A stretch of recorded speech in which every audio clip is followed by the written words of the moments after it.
Ellen Greenberg era uma professora do ensino fundamental que amava seu trabalho e sua vida. Ela conheceu o homem dos seus sonhos e eles ficaram noivos. Mas em janeiro de 2011, tudo isso mudaria. Uma tempestade de inverno fez Ellen sair do trabalho mais cedo e voltar para seu apartamento. Por volta das 5 da tarde daquele dia, ocorreu uma terrível tragédia. Quando o noivo de Ellen retornou para a casa da academia, ele encontrou sua futura esposa no chão da cozinha, completamente irresponsiva. Quando os socorristas e investigadores chegaram, apenas 7 minutos depois, declararam que não podiam fazer nada. O mais chocante é que, segundo os detetives, Ellen sofreu mais de 20 ferimentos, muitos nas costas, indicando claramente que foi emboscada enquanto seu noivo estava ausente. Mas, após uma investigação breve, a polícia determinou que Ellen havia feito isso consigo mesma.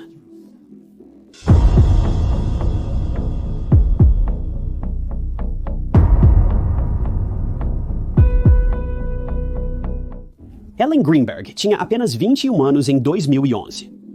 Ela morava em Filadélfia, na maior parte da vida adulta, mas era de Harrisburg. Ellen ensinava alunos do primeiro ano na Academia Juniata em Filadélfia. Apesar da escola ser rotulada como uma academia, o que na minha área significa ser um lugar sofisticado e decente, ela parece ser mediana, na melhor das hipóteses. Com as notas de proficiência em matemática e leitura chegando a 20% e 39%, respectivamente, bem, não é realmente a melhor escola do mundo. Apesar de sua escola ser classificada como média a baixa na região, Ellen nunca se deixou desencorajar por isso. Se alguma coisa, isso apenas significava que seus alunos precisavam dela mais do que nunca. Ellen ficou extremamente feliz com seu trabalho na escola e amou profundamente todos os seus alunos. Pelo menos foi assim que parecia por fora. Na realidade, por baixo de tudo, Ellen, conhecida pela sua família como Ellie, estava lutando bastante severamente. Não sabemos especificamente o que levou a tudo isso, mas seus pais sabiam que ela estava lidando com uma ansiedade bastante séria há algum tempo. Considerando que Ellie morava em uma área menos que desejável, há uma chance de que o crime e a imprevisibilidade da cidade a deixaram em alerta. Ela pode estar enfrentando dificuldades com seus alunos na escola. Há tanta incerteza e tanto que não sabemos sobre sua vida privada. Mas o que sabemos é que Ellie ligou para os pais apenas algumas semanas antes do crime acontecer e anunciou que queria deixar o emprego e, em suas palavras, voltar para casa. Os pais da Ellie foram muito compreensivos com suas dificuldades. Eles a receberam de braços abertos em casa, mas pediram que ela procurasse ajuda profissional para a sua ansiedade caso decidisse fazer isso. Quando insistiram para saber o que a incomodava, Ellie revelou apenas que o estresse de planejar um casamento a consumia.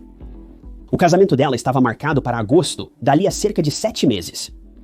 Ela também revelou que seu trabalho como professora estava muito ocupado ultimamente, o que estava começando a estressá-la.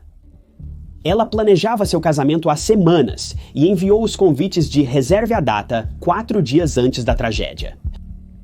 Embora todas essas reclamações sejam certamente compreensíveis, nenhuma delas deveria ter sido motivo suficiente para Ellie ter feito o que a polícia alega que ela fez, que foi tirar a própria vida.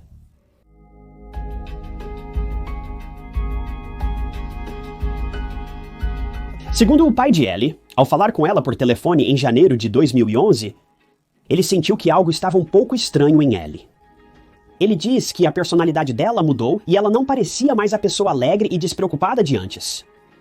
Ele relata que Ellie se queixava frequentemente sobre como o estresse profissional a afetava, sentindo que poderia estar ficando para trás. Mas quando a nova professora da turma de Ellie olhou seus livros e organização geral, disse que tudo parecia perfeito. Ellie parecia estar no controle de tudo e se saindo notavelmente bem com sua turma. Após descobrirem isso, muitos se questionaram se Ellie havia sido completamente honesta com seus pais. O problema era realmente o trabalho dela ou havia algo mais acontecendo que ela não queria que a família soubesse? Ellie acabou cedendo aos desejos dos pais e concordou em buscar ajuda profissional para lidar com sua ansiedade. Este profissional aparenta ter conversado extensivamente com Ellie por semanas, se encontrando em pelo menos 3 ocasiões separadas, conforme pude confirmar, mas possivelmente se encontravam há mais tempo. O médico afirma que durante todas as conversas, Ellie nunca demonstrou intenção de cometer suicídio. Ela era uma jovem saudável, sobrecarregada por diversos estressores que surgiram simultaneamente em sua vida. Por fim, o médico prescreveu a Ellie remédios para ajudá-la a dormir e relaxar, permitindo que ela tivesse clareza mental para tentar solucionar o que a afligia. Embora procurar ajuda deveria ter sido o início de um novo começo para Ellie, infelizmente não foi. Na verdade, foi exatamente o oposto. Se alguma coisa apenas marcou o início do fim.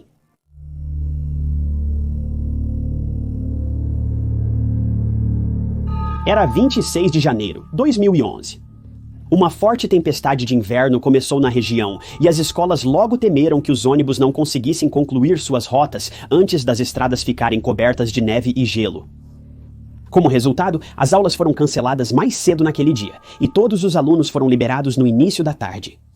Os professores iriam em seguida. Após a escola, Ellie abasteceu o carro em um posto de gasolina próximo antes de retornar ao apartamento que dividia com seu noivo, Sam Goldberg. Sam, produtor de televisão local, conheceu Ellie há cerca de 3 anos. Aparentemente, o relacionamento entre Ellie e Sam estava indo muito bem. Após Ellie voltar da escola, Sam disse que iria à academia próxima, que permanecia aberta mesmo com a tempestade. Ele saiu do apartamento por volta das 16h45 naquele dia, se despedindo de Ellie, sem mais pensamentos. Ele ficou na academia por cerca de meia hora antes de voltar para casa. Quando ele voltou, tentou abrir a porta do apartamento deles, mas estava emperrada. Sam notou que alguém havia acionado a trava de segurança por dentro do apartamento. Ele tentou repetidamente abrir a porta sem sucesso. Frustrado, ele começou a mandar mensagens para Ellie, pedindo que ela abrisse a porta. Ellie não respondeu. Ele enviou várias mensagens para ela por cerca de 1 hora.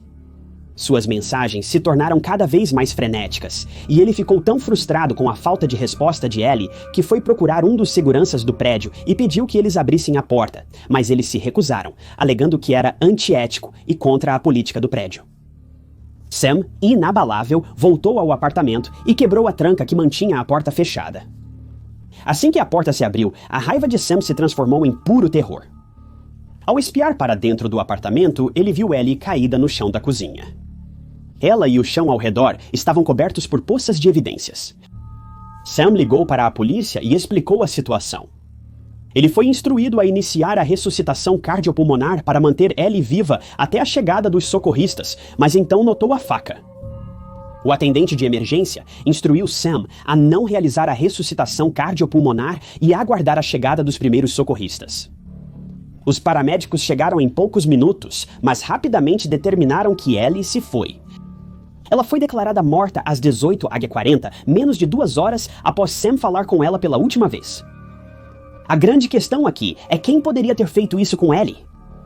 No fim das contas, a porta não só estava trancada, mas amarrada por dentro. Então quem poderia ter sido o responsável? Bem, se acreditarmos nos investigadores, Ellie.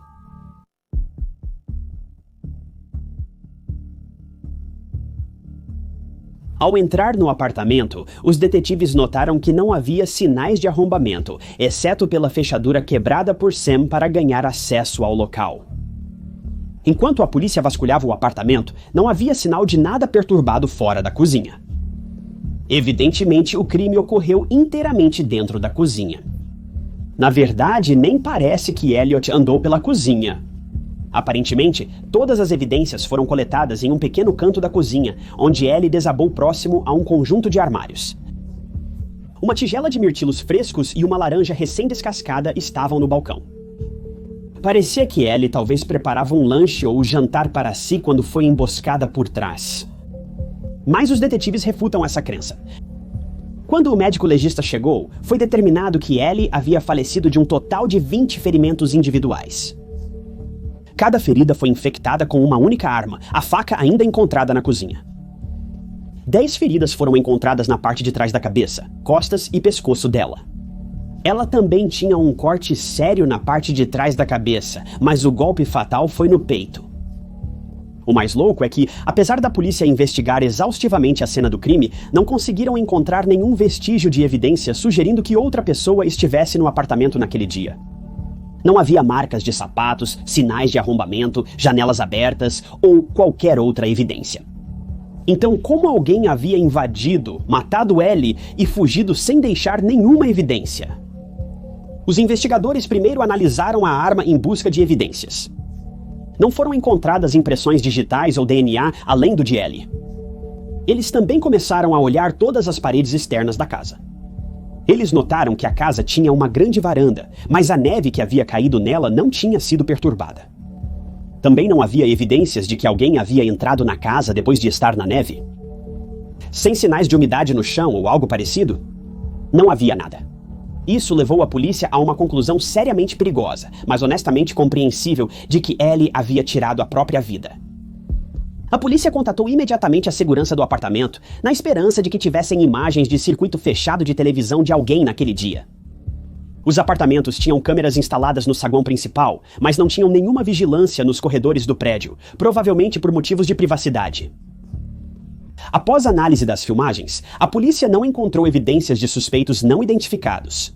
Ao conversar com os vizinhos, os investigadores lembraram que ninguém ouviu algo incomum naquele dia, além de Sam batendo e gritando na porta tentando entrar. O sargento Tim Cooney lembrou da investigação e disse que todo o crime aconteceu exatamente no local onde encontraram Ellie, no canto dos armários da cozinha. Ele achou o resto do apartamento sem graça. Nenhuma outra evidência foi encontrada além do que foi coletado da cozinha. O detetive Cooney explicou que, por diversas razões, o caso não foi classificado como um homicídio. O mais óbvio foi a falta de qualquer outra evidência sugerindo tal. Mas ele também lembrou o estado de Sam, o fato de que ele nunca deixou o local do incidente naquela noite, e que foi extremamente cooperativo durante toda a investigação. Digo isso porque a polícia sempre suspeita do cônjuge ou parceiro, ainda mais considerando que Sam era a única outra pessoa com a chave do apartamento, além do pessoal de segurança. Mas o álibi de Sam foi confirmado, não havendo razão para acreditar em seu envolvimento no crime. Lembro-me de ler um relatório que afirmava que havia evidências no laptop de Ellie, sugerindo que ela pesquisou sobre como tirar a própria vida. Pelo que posso dizer, esse relatório era falso. Outros relatórios afirmam que nada foi encontrado no laptop ou histórico de pesquisa dele, mas esclarecem que a polícia verificou o laptop para ter certeza. Neste ponto, você pode estar pensando que Ellie estava mais deprimida do que aparentava e eventualmente tirou a própria vida. Caso encerrado, certo? Bem, não exatamente, e na verdade de maneira alguma, porque os resultados da autópsia de Ellie logo chegaram, e o que eles revelaram lançaria o caso em uma luz completamente diferente.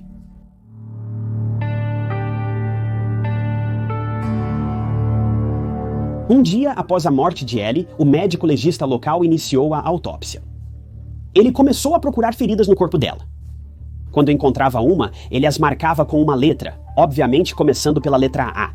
Quando terminou, ele chegou até a letra T.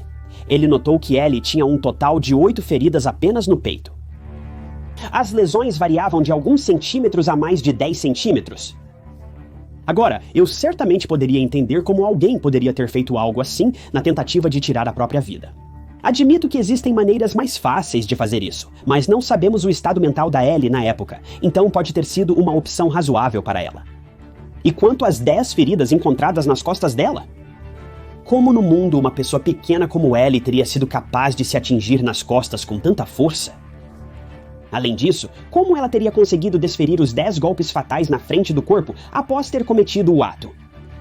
Afinal, um especialista deu uma olhada nos resultados desta investigação e explicou que as feridas nas costas dela pareciam ter ocorrido primeiro. Mas ela estaria em uma dor tão excruciante que poderia ter sido deixada inconsciente ou talvez até paralisada. As feridas no pescoço dela cortaram completamente grande parte do seu sistema nervoso. De forma simples, não há lógica em Ellie ter feito isso consigo mesma. O examinador também encontrou 11 hematomas em diferentes estágios de cicatrização em seu corpo. Isso sugere que Ellie pode ter se envolvido em confusão antes de sua morte, embora também fosse professora do ensino fundamental. Alunos do primeiro ano são loucos, então muitos desses hematomas podem ter vindo apenas de seu dia a dia como professora. Não sabemos ao certo. Muitos sugeriram que os hematomas indicam que Sam pode ter sido abusivo, o que explicaria a mudança repentina na personalidade de Ellie e o início súbito de sua ansiedade. No entanto, a polícia não encontrou evidências que apoiassem essa teoria, e eu também não encontrei motivos para acreditar nisso.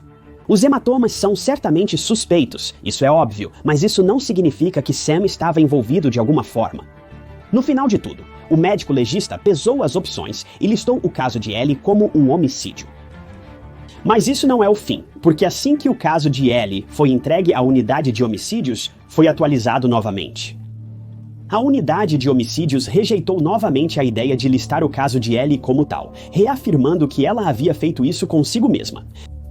Eles afirmaram acreditar nisso após Ellie claramente lutar com sua saúde mental e nada ter sido encontrado no local do crime. Quando os investigadores finalmente falaram com a amiga mais próxima de Ellie, Debbie, ela revelou informações que não ajudaram nessa decisão. Debbie explicou que Ellie ficou muito reservada e não queria conversar sobre quase nada nas semanas antes de sua morte. Quando Debbie insistia, Ellie se fechava e recusava-se a revelar o que a incomodava. Debbie diz que se perguntasse algo a Ellie, após uma longa pausa, ela responderia: "Não quero falar sobre isso." Trabalhou com Ellie na escola e afirma que, durante o trabalho, Ellie não parecia mais estressada que os demais professores. Ela acredita que o ocorrido não estava relacionado ao trabalho. O pai de Ellie afirma que, apesar dos claros sinais de ansiedade, ela nunca reclamou de nada ou de ninguém específico, exceto de seus planos de casamento. Ao conversar com a psiquiatra de Ellie, os investigadores descobriram que ela nunca reclamou de ninguém. Ela explicou que Ellie nunca reclamou de seu relacionamento com Sam, o que essencialmente descarta completamente qualquer envolvimento de Sam nisso. Seu psiquiatra até se lembrou que quando falava sobre Sam, Ellie começava a sorrir. A família de Ellie, bastante obviamente, não acredita na ideia de que Ellie tirou a própria vida. Eles têm convicção de que a vida dela foi tirada. Eles contrataram vários detetives por conta própria, e um desses detetives descreveu a cena do crime como um suposto ataque relâmpago, que é essencialmente um ataque realizado incrivelmente rápido e certamente explicaria o número de ferimentos de Ellie, bem como a gravidade variada deles. Contudo, os investigadores não se intimidaram. No final, a família de Ellie levou o caso ao tribunal e exigiu que fosse reexaminado como um homicídio. Tudo isso aconteceu recentemente, em setembro de 2023, apenas algumas semanas atrás, no momento da criação deste vídeo. Porém, o caso foi rejeitado por 2 votos a 1. A morte de Ellie ainda é registrada como suicídio. Costumo criticar rapidamente os investigadores em casos assim, mas se recuarmos um pouco, devemos nos perguntar: que outra escolha os oficiais têm? Claramente, devem continuar investigando o caso e buscando pistas. Mas como o caso está, simplesmente não há evidências apontando para qualquer outra pessoa estando naquele apartamento naquele dia. As únicas 2 entradas eram a porta da frente e a varanda no 6º andar do prédio. A porta da frente estava trancada por dentro e a varanda estava coberta por muitas polegadas de neve intocada. Deixo claro que não defendo nem por um momento a crença de que Ellie fez isso consigo mesma. Mas em termos de uma simples investigação em preto e branco, que outra opção os investigadores têm? Eu odeio isso tanto para Ellie e sua família. Sam seguiu em frente com sua vida, e agora é um homem casado e pai de 2 filhos pequenos. Mas para a família da Ellie, a dor nunca para. Eles anunciaram que continuarão lutando por justiça, e sou grato por terem essa força. No final, algo aconteceu com a Ellie naquele dia, e eu não acredito que ela estava sozinha no apartamento.